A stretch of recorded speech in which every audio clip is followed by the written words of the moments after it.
Boli to však hostujúci hráči, ktorí sa ujali vedenia v rekordne krátkom čase. Už v 10. sekunde otvoril skóre zápasu Bosák. Domácim sa podarilo vyrovnať až o 7 minút neskôr zásluhou Fedora a v 12. minúte už viedli, keď do čierneho trafil Gajdoš. Do konca prvej tretiny stihli ešte hostia z neprehľadnej situácie pred klempovou bránkou vyrovnať, no 32 sekúnd pred prvou sirénou Šekný v presilovke opäť dostal žltomodrých do vedenia.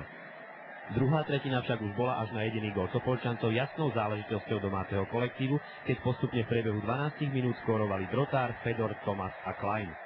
Najväčšie problémy hostujúcej obrane robil najmä tretí útok v zložení Drotár, Šekný, Gajdoš, ktorý v zápase zaznamenal doved na 12 bodov. Prvý menovaný zo spomínaného tria, Martin Drotár, sa podobne ako v zápase so Spišskou Novou ocitol sám pred hostujúcim gólmanom, no opäť nemieril presne. No už to nebolo prvýkrát a drevené ruky, no. Spadne ináč. V záverečnej tretine za stavu 7-3 už Kežmarčania kontrolovali hru a hosťom neostávali sily zápas dramatizovať.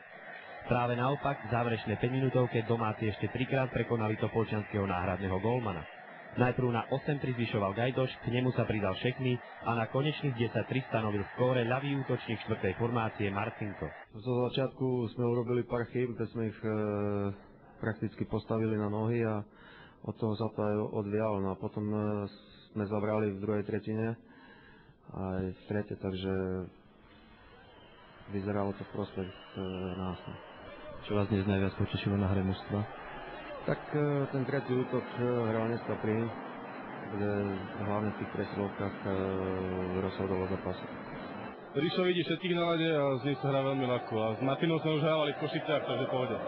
Kežmarčania sa 3 dní po domácom zápase stretli s Topolčanmi aj na ich ľade, kde zvíťazili 4-2 a po zaváhaní Spišiakov sa dostali na čelo prvoligovej tabuľky. Najbližšie stretnutie na domácom ľade odohrajú kežmarskí hokejisti v piatok 1. decembra s Prievidzou. Pre kežmarskú televíziu Boris Švirloch.